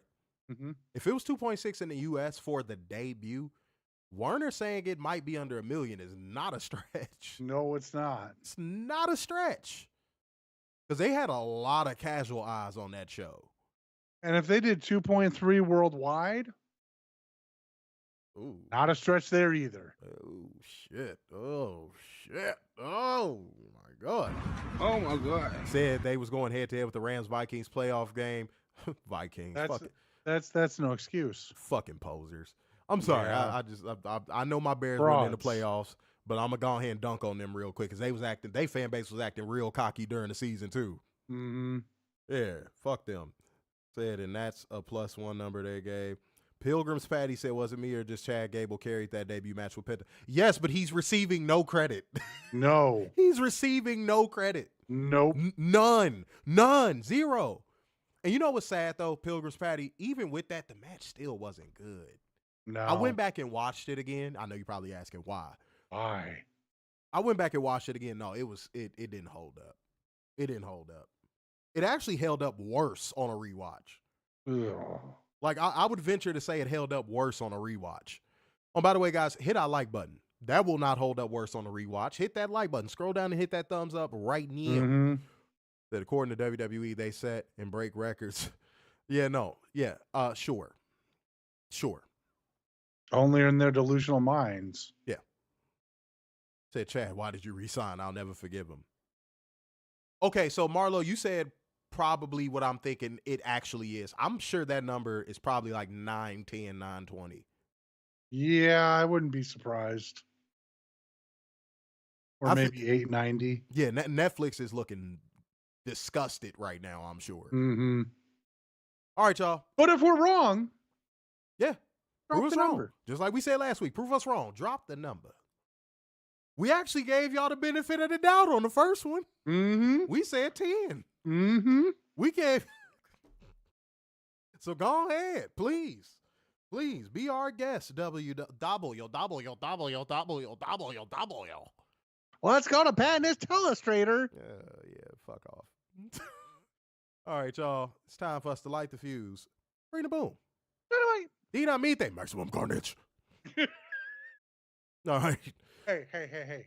Let's be thankful the Pointer Sisters are gone. Hey, Warner's no murder kitten. He's just got a new attitude. That's right. That's right. Well, that said, I won't be surprised if Penta gets hurt because he has to slow down so much. Yeah, we'll talk about that. Probably Friday or something. Yep. All right. Look. I hate that Michael Chode ruined the phrase big fight feel. Yeah. Because, like, I'm going to say it anyway, but, like, I hate that I hear Michael Chode's voice when I say it. Kenny Omega versus Brian Cage, just from the entrances alone, had a big fight feel. Yeah. Tony, I'm going to make it a point to say this right now, dog. This is what we want to see. Mm-hmm. And you want to know what, Werner? Your mind is about to be blown at what I'm finna say. You want to know how I know this works, Tony? You want to know how I know this works, bruh? No meat chance this entire match. What an amazing concept. If you just book the right competitors and you book them seriously, see what happens? See what happens? People are only doing that stupid ass meat chant to motherfucking big men wrestlers they feel are jokes. Mm-hmm. And we'll get to that. We'll get to that. Don't worry. We'll get to that. But do you see what happens when the fans respect the wrestlers that are in the ring? See? But Brian Cage and Kenny Omega had a mini cheat code. I want to see them run this back. So do I. And I'm going to get back to saying this. I'm going to pick up where I left off from Wrestle Dynasty. This is how Kenny Omega should be presented from here until the end of his career.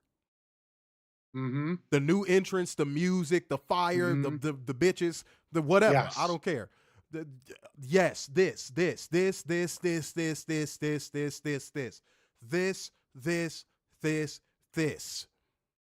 That presentation makes Kenny Omega feel like a special attraction. Agree or disagree? Agree. But Kenny Omega won this match by pinfall with the one-winged angel, and it's always impressive to see him do that to somebody bigger than him. This match was insane. Mo, we need sources. Secret sources. We need the secret sources. But the fucking limb targeting in this match from Brian Cage. Yep.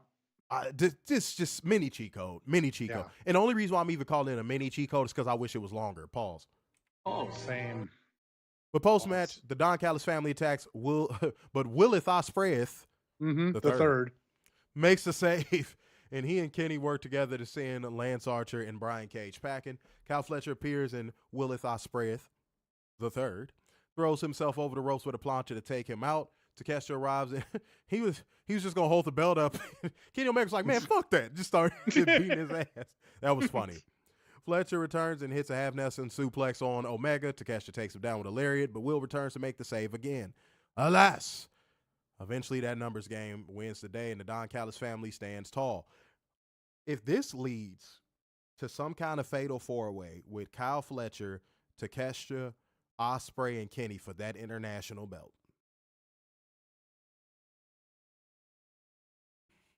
go ahead and mark that down as match of the year for me.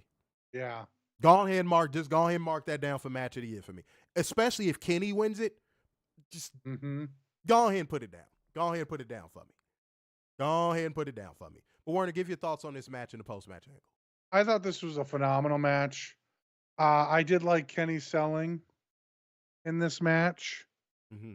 Maybe a little too much because I am kind of worried with the with how quick he has come back from surgery. Because I mean, he only had surgery in June or A year July. ago. No, it was like a year ago. Or was it? I thought it was June or July. Oh, you might be right. I'm sorry. Go ahead. And only come back after what, 6-ish months after that.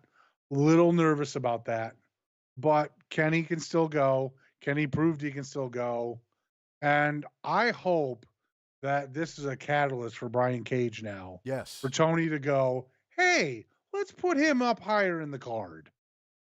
I don't know what I didn't see before, but like, let's put him in the, the TNT title crowd or the world title picture or in the main event picture. Let's get him back with Hangman or Swerve, somebody. Put him in the mix. Put him in the mix. Please. Simple as that. Please. Because he's such a monster that you don't even need to sell him. No. he sells himself. Mm-hmm.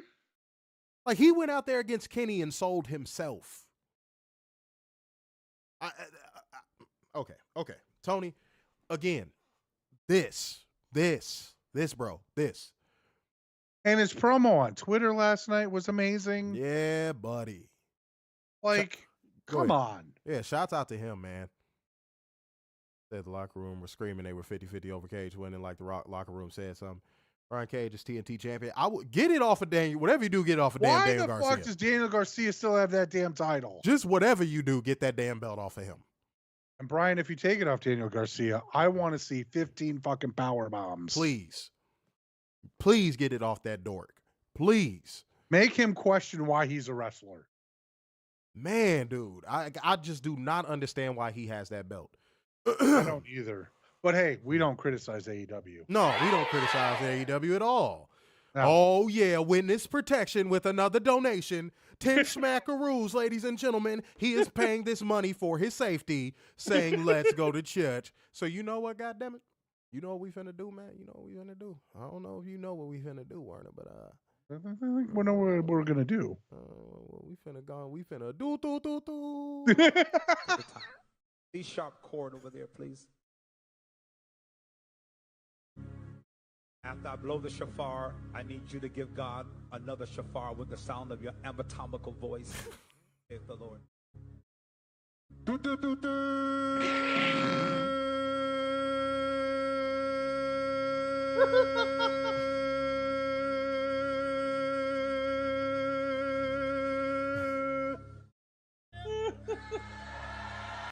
I still say I would have had to beat his ass. I would have had to whoop his ass. That just feels, I don't know why it feels so blasphemous. Like, I would have had to be like, hey, bro, really? Damn do. I would have caught him in the parking lot. I would have been like, bruh, do. Into a bugle. Really? And if he would have said, as soon as he would have said anything, as soon as his explanation started, smack, fuck you mean? Fuck out of here, bro. All right, now every donation is going to send us to church. Fuck it. Mm-hmm. You know what I'm saying? Every donation is going to send us to that great place called church. All right? So let's make it happen. And get our likes up over there on YouTube. All right? And Twitter. Yeah, you better step up to it. Mm-hmm. But then we get a brief promo from Montel Vontavious Porter. Invip? Yes, good old Invip. Talking up his skills as a grappler, and we go to break. I actually like that little vignette. That was cool. Oh, that was awesome. Okay, New York Minute. We're going to be on the same page. Brian Keith screamed something like, okay, whatever, dude. He said a naughty, bad word. Yeah, whatever. All right. Richard O'Shea would make his entrance. Alas, not still stained with Swerve Strickland's blood. He soaks in the atmosphere of the crowd for a long while before calling up a picture of him stabbing Swerve on the Tron. Guys, this is why Richard O'Shea is why what I was saying at the beginning of the show is so important to remember. WWE does not create stars. Tony Khan has succeeded in making Ricochet a top heel in his company in less than a year. It's not easy to make top heels in less than a year. And the only That's reason, been and wait, less than 6 months. and wait, hold on. And the only reason why I even believe, do y'all want to know the only reason why I even think that way? Because of WWE. Mm-hmm.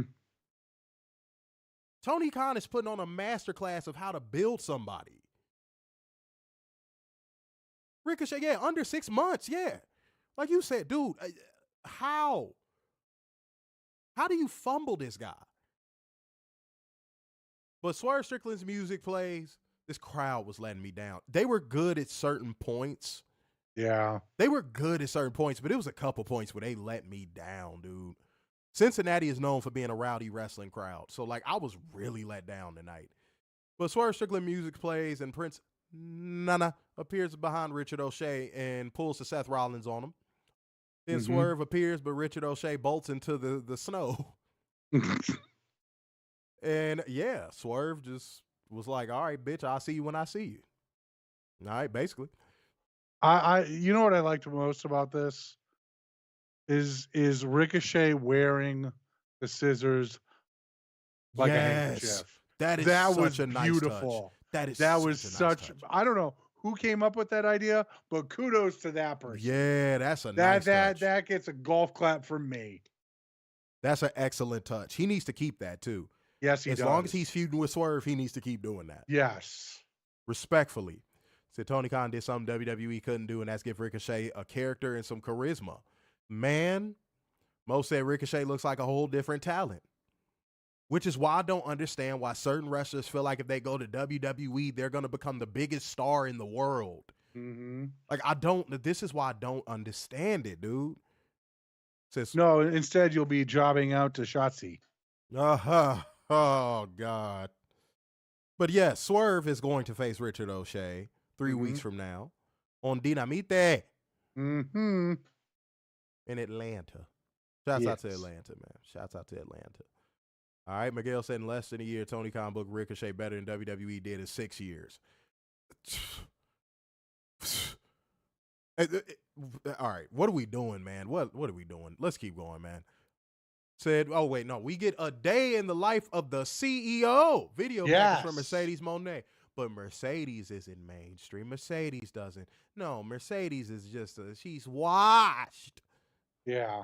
She can't wrestle. She's not as good as Becky and Charlotte. Becky, god damn it. Dude. How anyone can think Becky can even wrestle. Like, by technicality, she can wrestle because she gets in the ring and wrestles. But, like, not good. Like, so I don't understand the people that think Becky can wrestle good. Like, I don't even understand the people that think Becky is average in the ring. Okay. All right. Next up, we got the people who hurt people. The Hurt Syndicate with MVP tonight. Got some in-ring actions. Yes. Going against Mark Briscoe and Private Party. But Hurt Syndicate will win by pinfall with a super kick from Shelton Benjamin on Mark Quinn. No. It's good to see the super kick get some love. Yes. See the super kick get a finish. You know what I'm saying? Super kick body. You want to get muted? But nah, fucking not white boy singing hour. You thought it was Mayo Oki in this motherfucker. It ain't Mayo Oki time, motherfucker. All right, but this match was okay. I feel like, I observed it. It seemed like Private Party phoned it in tonight. The Hurt Syndicate did what they were supposed to do, and Mark Briscoe did what he was supposed to do. I didn't like Private Party's performance in this match. I didn't either, but I think that was not that I think that was the point, but I think the point was Mark Briscoe does the entire match or 90% of the match. I know what you're saying, but like even when they were in the match, it just felt like they weren't trying. I'm speaking to their personal effort, not to the match structure. I'm speaking to their personal effort. Their personal effort I see what you're saying now. Was not there. It wasn't there tonight. Like, I don't know if they just got news like last week that their reign might be ending soon or like, but I don't know, dude. They just I don't phoned know it either. in. Yeah, they just didn't. I don't know what happened tonight. Said hopefully they turn it up when we get that tag title match. I think they know those titles. That's what I'm saying. Yeah, it's almost like they got the news that the titles are coming off of them soon. They just like, okay. Well, we did what we could do. Yeah, and MVP ran back the bowling. Yeah, you know what's so funny Yeah. about that? He ran that back, and Jim Jones is actively feuding with his old motherfucking group mates right now. That's kind of funny. Miguel said, good video package of Mercedes. She is that damn good. Uh-oh, don't piss Triple Nose off. Yeah. Said, no, Private Party did phone in and they look like they're on borrowed time. Yeah, like it was so, it took away from the match for me. I still thought it was an okay match, but I don't know. It was almost like when Cody knew he was going to lose at WrestleMania 39. Oh, boy. Werner, are you in love with Jody? No. Then why'd you bring up your man's plights? No, because that's what it feels like. You said my man was hurt too. I never said my man. Yes, you did. No, I didn't. No, Mercedes saying sometimes you got to be a hoe is hilarious. I was like, well, if you don't mind if I do. I'm like, goddamn, you dirty bitch, you dirty bitch, you dirty bitch. Don't mind if I dabble, Mercedes. Don't mind if I go ahead and slide up on you, that girl. You know what I'm saying? That was all you had to say. Huh? Jim Jones isn't a one-hit wonder. What? Maybe the people that don't know his full catalog he is, but like, no, Jim Jones, he didn't have some hits, you know, not what people would consider like huge hits, but like, no, Jim Jones had some hits in the hood. No, I ain't gonna let you do that. Now, this is my unpopular opinion about like all of the Diplomats and Dipset or whatever variation you want to use. None of them motherfuckers can rap. I'm sorry. Call it unpopular, call it whatever you want. Cameron early in his career could rap. But like once he got a deal and he got some money, man, I keep the computers putin'. What the fuck? Rudy Tooty, Broody Fruity, Lucy Goosey. Nope. Hell no. Cameron is one of those rappers I say you gotta be from New York to like the way he raps. Because I just, every time I hear him, I'm just like, what is he talking about? But he did, hold on, let me give credit where credit's due. On that, what's the name of that song? Back by Popular Demand with the clips. Cameron, he snapped on that record. I like that. Yeah, none of them can rap. Like, I think you have to be from New York to like them. Like, they've had their mainstream hits, they have, but like, the only mainstream hits of like that entire group that people like are the ones where you can actually understand what the fuck they saying. Mm-hmm. Like, for example, we fly high, no lie, and you know this. Ball it! Like, yeah, because you can understand what he's saying. But all them other songs, I've always thought Joel Santana was hyper garbage. I've always thought Joel Santana was mega garbage. And I am not moving off of that. I will never move off of that. Joel Santana has always been mega garbage to me. Yeah, I've never gotten the hype. I've never understood it. All right. And I'm a hip hop head. So I could tell you all these songs. I could tell you all their albums. I could tell you all their mixtapes. But like, yeah, no, I just, you got to be from New York to like that bullshit. Okay. Let's keep going, ladies and gentlemen. Warner's favorite part of the show. Warner, I'm going to make you cover this. Go ahead, man. Jeff Jarrett makes his entrance and he gets on the mic. He says last few weeks have been humbler for him. And out came Jeff. Talk about it, Warner. And right after this, I'm going to take it right back. Yeah. This was the worst segment in AEW history. Period. Warner, I hate to do this. Stop. Hold on. Clark Khan, Welcome to New York City is only a classic because of Jay-Z's verse. Are we gonna pretend? Are we gonna pretend? Continue, Warner. This again was the worst segment in AEW history. Oh God. Oh, Warner. Oh, you're being hyperbolic. Cut it out. I'm not being hyperbolic. Cut This it was. out. Cut it out. This was. We witnessed Mimosa Mayhem. Right. Right. Right. Okay. This was the second worst moment in AEW history. Come on, man. Yeah. The Happy Founders Day. Is it any AKAs in here? Is it AKA's Founders Day today? Or is it Zetas? My sister's a Zeta. I don't know if we got any ladies in here who are AKAs, but continue, Warner. So Jarrett came out to the ring. No one cared. No one popped. No one did anything because, again, no one cared. I don't know. Screamed about how MJF was too lazy to enter a battle royal. And then MJF came out, said some nonsense about how Jarrett's a recovering alcoholic. Sorry, raging recovering alcoholic. Ooh. Yeah. Ooh, feisty. This is a good And then promo, he'll Warner. send his ass back to rehab where he belongs. But he wants his wife, Karen Jarrett. Warner, this is a compelling promo, bro.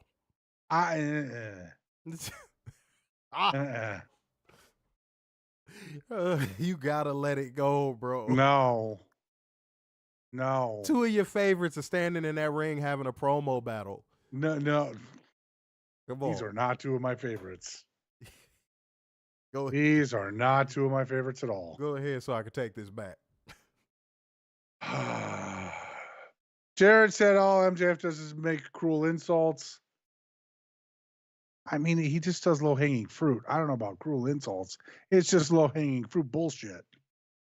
Then he talks about Owen. Then they start fighting.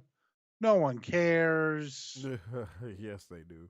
MJF punches until security shows up. Then they got pulled apart. Jeff bailed. Boring. Compelling. No, it wasn't. No, it wasn't. Compelling. No, compelling it wasn't. television. The fact that we're getting an MJF Jeff Jarrett match in 2024 Warner, is the pathetic. best 6 minutes of your life since you lost your virginity. No, it's not. Yes, it is. No, it's not. You loved it. Put the hand hard up. Put the hand hard up. Warner, if you don't finish your MJF vegetables, you won't get to do the rest of the show. I'm okay with that. Yeah, he did give it 10 stars. I know. I did not give it. I gave it 0 stars. I would give it negative 10 stars if I could. But to be fair, guys, Tony. Tony, this isn't the answer. Hold on. Tony, when you were going over the script of the show, and you put this in, you was like, yeah, guys, 7-minute Jeff Jarrett MJF promo exchange. You didn't look at it and go, maybe I should omit this because I just fucking did it last week. Right. Like you just was like, nope, I'm keeping it. You couldn't make a revision. Like this couldn't have been like 3 minutes. You got Jeff Jarrett out there on the mic just babbling. Like, I'm like, oh, dude, get to the fucking point. Tony. If you gotta do this, slice it in half, bro. If you gotta do it. Like, if it's just something you just have to do, cut it in half, bro. Because this went way too long. I was like, oh, Lord. Okay, all right. Just get to the fucking MJF punchline that's gonna make Jeff Jarrett punch him. And by the time he got to it, I was already disinterested. I was like, okay, all right. Yep, next. Yeah, Tony, come on, man. But Warner still liked it though, Tony. So keep booking. No, I did not like this. All right, CK, hold on. I'm only gonna do this because you're a new-ish viewer. I'm only gonna answer this, but we got to keep the flow of the show going. I got a question. I don't mean to intrude. Why do people like Carmen Petrovic? When she gets such little ring time after being pushed first, why not release them if they don't use them? We could explain the NXT culture and what I know of it from inside information right now, but catch us on Friday. We'll talk about it. Mm-hmm. So nobody likes Jeff Jarrett anymore. Said you can see Warner's missing Alex in this segment. Of course he is. I'm not missing Alex in any segments. Miguel said best thing Jarrett said was MJF's girlfriend worked 60 minutes in the back with other wrestlers. Yeah, no, facts. Alicia Tout has to know that that's her. Yeah. Like you have to know. Like MJF too. Like MJF, you gotta know that your girl has that reputation. Like I knew that was her reputation before she even got her deal. Like, there was women's wrestlers I talked to that dead ass were like, I don't even know why she's here. And then they corrected themselves and they were like, well, I know why she's here, but like, I don't know why she's here. Dude, if a motherfucker that ain't even actively wrestling in the business, in myself, knows your girl's reputation, that should speak volumes, bro. You cuffed the hoe in the room. You that dude that brought the hoe to your parents' crib. It was like, so guys, this is my girlfriend Alicia, and they like, damn, even we know she a hoe. Mm-hmm. You cuffed the hoe, bro. And if it's one thing from player to player, well, you ain't no player, but if it's one thing that all players know, you never cuff your hoe. All right? She's for the cobblestone. She's for the streets. She's for the viscous innards that you get from her. Nothing more, nothing less. But he's in love. Nah, that motherfucker is punch drunk in love, motherfucker. Straight up. He gotta stop, bro. He gotta stop, dude. Like she gonna end up costing you everything, bro. Because people say hell has no fury like a woman scorned. And no, hell has no fury like a hoe scorned. Yeah. Have you seen what some of these women who are hoes before they finally landed a baller do to the baller once the baller want to leave them? They take them motherfuckers for everything they got. So, boy, you better not marry that bitch. You better not marry that bitch. I need that advice, Mr. Star's future. Hey, man, I'm just keeping it a buck. I'm just telling you what it is, bro. You don't cuff the hoe. Hell no. What the hell is he up to? All right. But we get a video package for Okada versus Tomohiro Ishii, which we might get effort out of Tomohiro Ishii because he's going up against another Japanese wrestler. Okay. Christian Cage makes his entrance and Hook blindsides him on the rump and beats him down. And Mother Wayne steps up and backs down, and Hook advances and the match gets going. Hook would win by a Dairy Queen because all of the patriarchy would get involved and all that good shit. But guys, the only thing that would matter with this is finally, Joey Samoa is back. Samoa Joe is back, ladies and gentlemen. Goddamn, probably the only person on this planet that can make Hook not boring for a temporary period of time. Lord. And Shibata obviously helped out too. Shibata bread is always helpful under specific circumstances. Yes. Unless it involves his brain. And Japan only lets him go for 5 minutes. Pause. Shit, Werner. God damn it, the way you phrased that. Oh. Jesus Christ. But shouts out to Samoa Joe being back. I was glad to see him back. Well rested, I would assume. And he's going to get back in that mix. Mm-hmm. So good for him. Oh, but the match between Christian Cage and Hook. Trying to pull a good match out of Hook, Jesus Christ, is like trying to pull a goddamn anglerfish out of the Mariana Trench. He needs to go to wrestling school so bad. Like, it just, dude, Tony, bro, that's another one of those ones that, man, cut your losses. I know you keeping him around to keep Taz happy, but Jesus Christ, he's not. No. And he still could be, but like he would have to go away for a while. Yeah. Like he would have to go away and train for like a year and a half, dude. Minimum. You might have to stash him, bro. Straight up. Like it's not working, dude. It's not working. All right, next up, we get a recap of the Casino Gauntlet match. And we go to break. Back from commercial. Let me stop. I missed the beginning of it, but Napecat is interviewing Warner's favorite, Jeff Jarrett. God. No, I didn't miss the beginning of it. I'm tweaking. No, I saw it. I was trying to remember the one part that happened. Yeah. As soon as they showed Jeff Jarrett, somebody in the crowd at the top of their lungs was like, "Get him off my screen." Yeah, that was me. You could hear me all the way from Michigan. So your voice carries in Ohio, Warner? Yes. Oh. Yes. You heard it here first, ladies and gentlemen. Warner's mouth is all through Ohio. Pause. That's what you said. Your voice carries? I said my voice. I didn't say my mouth. Where does your voice come out of? up. Oh, shut up! What, motherfucker? You want to talk That's- about actual that's physical human semantic. beings? You're getting into semantics. So Werner, does your voice come out your ears? Yes. Come out your ass? Sometimes. Oh, trust me, I'm aware. But fucking no, bro. Said Werner's vocal range. Yeah, it go mouth all through Cincinnati. All through Cincinnati. That's all right. It's all right. All right. But yeah, Dusty Rhodes gave him a pep talk about how they're cut from the same cloth and outlaws never die. Die.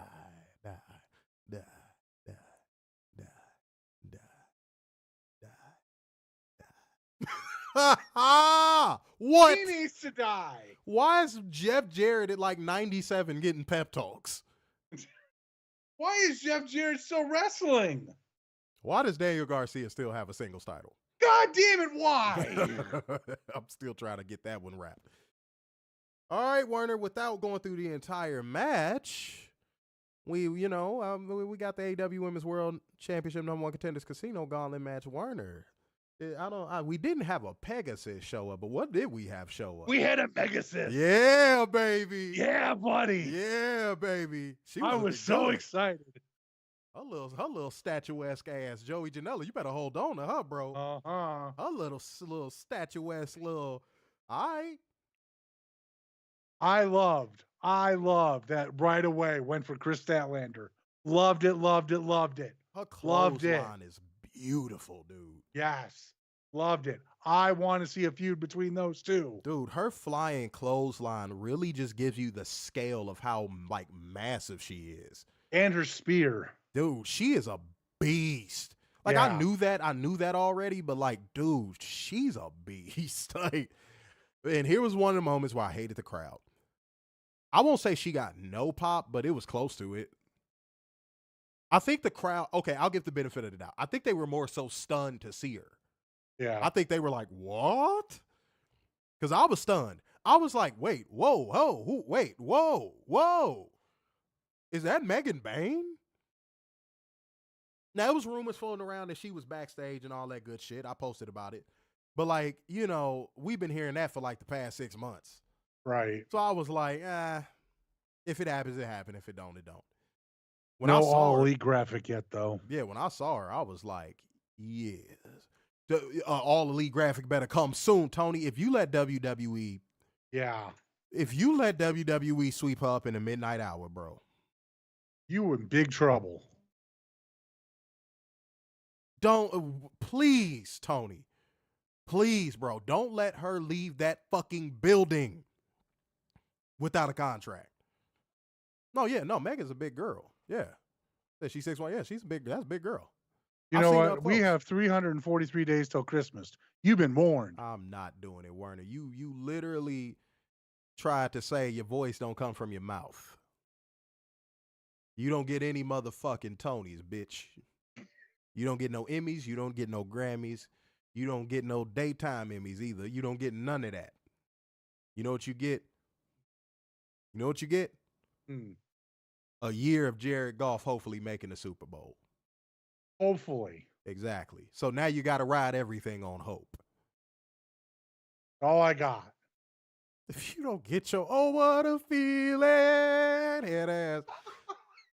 Warner's the first person to do that commercial and not get stuck midair. They're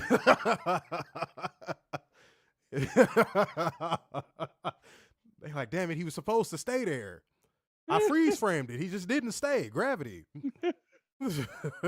Fucking, oh man. Yo, that's kind of wild. Warner being the first person to fall out of freeze frame is kind of wild. I apologize. That was, damn, I'm sorry, bro. That's fucked up. Jesus Christ. All right, but fucking, yeah. Go ahead. Continue with the match, sir. All right. Or should So we they come were back with Jeff Jarrett? Shut up about fucking Jeff Jarrett. God. Go ahead. So those two fought, and it was great. And I texted you jokingly, "Where are the meat chants now?" You did. Then up next we got Julia Hart coming out. That had Hayter and Julia going for a while. Then Willow came out. Willow. So fucking adorable. We love you, Willow. Then Rookie of the Year. Oh, rookie. Rookie of the Year for Yeah. 2025. Tony Storm showed up. Let me shout out Mariah May. Mariah May on commentary trying to make Taz fold was hilarious. Yeah, that was great. He was struggling. You could tell he was struggling. Although her freaking out over Megan Bain showing up was great too. He was like, she was like, she doesn't even have a graphic. You're right. I was like, yo, she's hilarious, bro. I said, look, Mariah, do this. Why weren't you doing this the past 3 months? Mm-hmm. Go ahead, Warner. So the rookie, the hottest rookie in AEW history, So hot. was doing snapmare after snapmare Rookie after moves. shoulder block. Yeah, rookie moves. Rookie moves. Then out of nowhere, another Rookie of the Year candidate, Harley Cameron, showed up and scrambles for pin attempts. But to make this a long story short, thrust kick delivered to Hayter as Hart went to end things on Harley Cameron when Storm slid in and got an inside cradle to pin Julia Hart and win the match and face Mariah May. At Grand Slam. Grand Slam Australia, which is going to be on TNT. Good old tint. Well, I'll be watching. And not live. Oh, twat. It's okay. I mean, it would be 11 a.m. on Sunday. It's okay. Why couldn't you do it live? It's okay. Don't worry about it. We gonna get it done. We gonna get it done. Yeah, I know. The mission will be accomplished. Yeah. Shouts out to Grand Slam Australia. Mm-hmm. Shouts out to Mariah May actually showing some personality now that she feels like her title is in danger. Yes. And yeah, said Mariah May should lose to Rookie Tony. But is a rookie really ready for that? I don't know. Yeah. So you got to ask I yourself mean, these is it questions. too soon Yeah, for a rookie. Yeah. for a rookie? Yeah, respectfully. Yeah, Megan did make Chris look small. Mm-hmm. And Chris ain't small either. That's a woman I've literally been like right next to. I was like, she thick. She thicker in person. In person, she's way thicker. Like TV don't do her thickness justice. It just don't. No, Megan Bain, that's a mega sis for real. I was like, look at this majestic creature.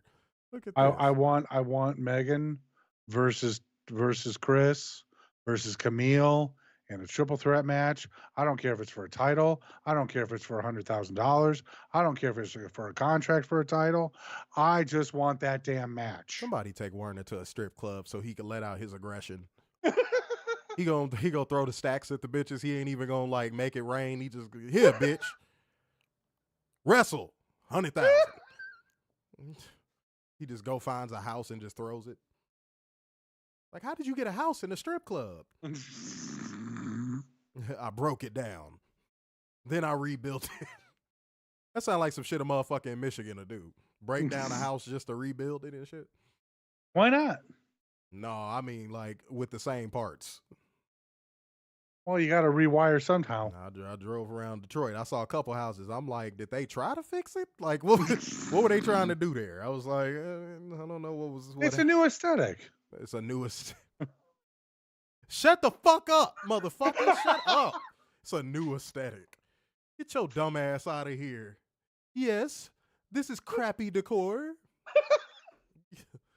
It's Detroit grunge. Popularized in 2007. Fuck out of here. Go to hell. Like I said, Megan Bain, Mamacita. Hey, man, look. You know the only thing that scares me about that bitch?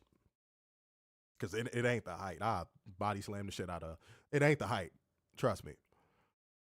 It's the fact that this woman has the most emotionless face in the history of history. That is terrifying. Like, she'll cut your dick off and don't even make a motherfucking face. Like, she's so blank. Like, and it's terrifying. She scares me a little bit on that front. On that front, she's a little scary. Give me like Lorena Bobbitt vibes. Like, I don't know. Smile, bitch. Right. Smile. Do something. Shit. Emote. Yeah, it was some yams yamming in there. Some yams, yeah. No react. Them type of bitches scare me. Them old no reaction assholes. Get your ass away from me. You ain't gonna stab me in my sleep. Fuck no. All right. I'll take the main event. We got John Moxley versus Powerhouse Hobbs. Powerhouse Hobbs would bite his ear. He's Tyson. Mm-hmm. And Moxley was bleeding every fucking where. Holy shit. So you know what? You know it's the return of. I don't know. He bleeds too much. All he does is bleed. Oh my god. Yeah, so did your mama before she had your punk ass. That's what I would say to that. Yeah. All right. But guys, obviously there would be some main roster fuckery in this one. You know, the Death Riders would be involved and make their presence felt throughout the match. I didn't think it was too much, thankfully. It wasn't too much, but Paradigm Shift, Powerhouse Hobbs wouldn't stay down. Then John Moxley applied the Bulldog Choke, and Powerhouse Hobbs faded, and John Moxley won by referee stoppage with the Bulldog Choke, retaining the AEW World Championship. Powerhouse Hobbs being protected here tells me that Tony might have some plans for him in the future. Yeah. Him not being pinned tells me he might have some plans for him in the future. Which, thank God. So fans in Cincinnati, you could stop chanting meat, dummy. Yeah. This was a match that was meant to be taken seriously, and y'all just had to fucking chant it. Y'all just had to fucking chant it. But no, I was glad to see Powerhouse Hobbs get as much offense as he did. I was glad to see him not just eat a 1, 2, 3 real quick. The match was okay. I feel like it was slow paced on purpose. It could have stood for maybe 5 more minutes. But outside of that, I have no complaints about it. But post-match, the Death Riders Pillmanize Will's leg, and then Rated FTR come out there 30 minutes later. Yeah. But give your thoughts on this match, and then let's go to ratings. I thought this was a fantastic match. Again, I'd like to see them run it back one more time. I agree with the there was main roster fuckery, but it was done correctly. Mm-hmm. Not like what you see in WWE, where once one person comes out, everybody has to come out. I enjoyed this. I hope we get this again. Not looking forward to that 12-man on Saturday. But let's do this, Warner. WWE drones, stop projecting your latent anger towards the Bloodline storyline onto the Death Riders angle. Yes. It's not the end of the world that the 12-man is. Stop. Because you want to know how many contradictory moral things that the Bloodline have done? Like, for fuck's sake, Jey Uso just joined back up with Roman and his brother to fucking work together. Like, dude, I could point out so many illogical fallacies in that fucking storyline. I could poke so many holes in that Bloodline shit. Can y'all stop projecting all of WWE's failures onto other promotions? Like, yes, the 12-man in theory is bad, but what if the match ends up surprising and we get a dope storyline out of it? I hope so. So, like, man, I don't want to hear all that latent WWE disappointment being projected on something else. Let's go to ratings. Let's just go to ratings. I thought this was a way better show than last week. I saw some of y'all in here earlier talk about I didn't know how to feel about this show. I'm like, what? Yeah. This is a drastically better show than last week. So I ended up at an 8.3 for this show. I thought it was a solid show. We could have did without that Jeff Jarrett MJF shit though. This was a pay-per-view level type show. Okay. Get your sink making interesting noises. That's cool. All right. Okay. That's fine. Okay. Plumbing, ladies and gentlemen. Yeah. Good old plumbing. That's fun. It's a good time. I was like, what the fuck is that? I was going to say, I'm finna have to shoot somebody on stream. Okay. But yeah, 8 point, what did I say, 8.3? Yeah. All right, cool. Moment of the night. I'm actually going to give it to the Casino Women's Gauntlet because everybody's complaining that it was short. But guys, how often do we see the women showcased at that level on a main show in pro wrestling, period? Yeah. Got to take baby steps. All right, go ahead, Warner. I'm gonna go a flat 8. Really did not need that MJF, Jeff Jarrett, whatever that was. That needs to go away. Put that on digital. No one needs to see that on TV. Oh, or the second segment with him and Dustin. Didn't need that. Put that on digital. Now that, yes. Toss that up on the AEW social media page. Yes. Yeah. That did not need to be on the show. Moment of the night. Ooh.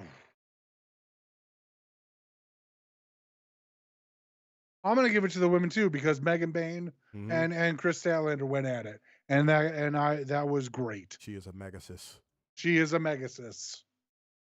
If the Death Riders beat the piss out of Learning Tree, oh my! That's what and you know what's so crazy, Xavier. That's what I see happen. I think people again are just projecting their latent anger towards the Bloodline storyline onto that. That's what I really think it is. I think it's fake outrage. I really do. All right, I see rating 8 moment. Omega Cage match. Mo said 7 moment of the night. Omega return. Really? 7? I feel like this show was just so much better than last week. And y'all were rating last week's show high. And I was like, what the fuck? Mr. Mayhem said 8 moment of the night. Megan Bain's debut in AEW.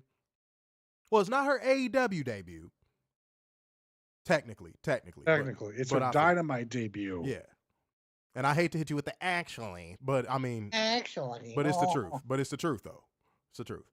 All right, but Ray Nate said, I did an 8.8 with Tony Storm. Okay, Mo said 59 minutes, 26 seconds of wrestle on Dynamite, so a good balance. David said moment of the night is the women's gauntlet. Miguel said solid show, 8.2. Clark House said highlight of the night, Kenny Omega versus Brian Cage. Miguel said highlight of the night, women's casino gauntlet match, 8.5. Elise gave it a 7. Okay, all right. All right, clear the air. Man, you got to find that peace within, dude.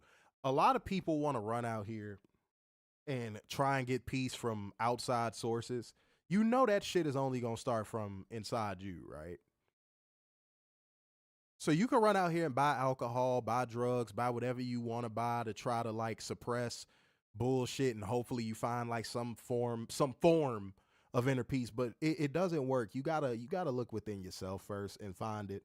And the only way is you gonna find it is stop giving a fuck about what people think and do what makes you happy. That's the recipe. That's the secret sauce. Just do what makes you fucking happy. That's the quickest and easiest path to peace. Stop letting people shame you out of shit that makes you happy. Like me, I love beautiful women. I love nice clothes. I love watches. Like, dude, I love football. I love basketball. Like, these are things I love. And ain't no bitch gonna come in my life and tell me I can't enjoy them things. She gonna get with the program and that bitch gonna get gone. Because that's how I find my peace. So yeah, man, find your peace by just doing what you love, enjoying what you love. Stop letting people shame you out of what you fucking love. And that's why I want to clear the arrow. You know, earlier you brought up narratives. This goes out to any real journalist. Well, cricket. Yeah. Any mainstream journalist or local journalist. Straight news does not need to turn into an opinion piece. Doesn't matter if it's print media or TV. If a fire happened, it happened. I don't need your little opinion about it. You don't need to add little snide comments about who's doing what or who's whatever. I just need the straight facts about what is going on. Period. I don't need the reporter's opinion on it. Werner, I'm so tired of seeing that bullshit. I am too. I really am. You go to an article for information and you get a fucking think piece. Man, you hit the nail on the head with that one. I'm so tired of that bullshit. That's not journalism. No. Stop doing that shit. You either gonna report what you found in your journalistic findings or you're just gonna not work. Right. Good God. All right, y'all. Well, it's about that time for us to get up out of here. So therefore, going once, going twice, and so to the man with the braids in his hair. So, sign off yet again. It's the epitome of black excellence, the king of dimes, just your boy, Mr. Starksan. The beginning of football worldwide, the Messiah of semi-cute sixes, and the internal pessimist, Big Deb. Peace out, y'all. See you Friday.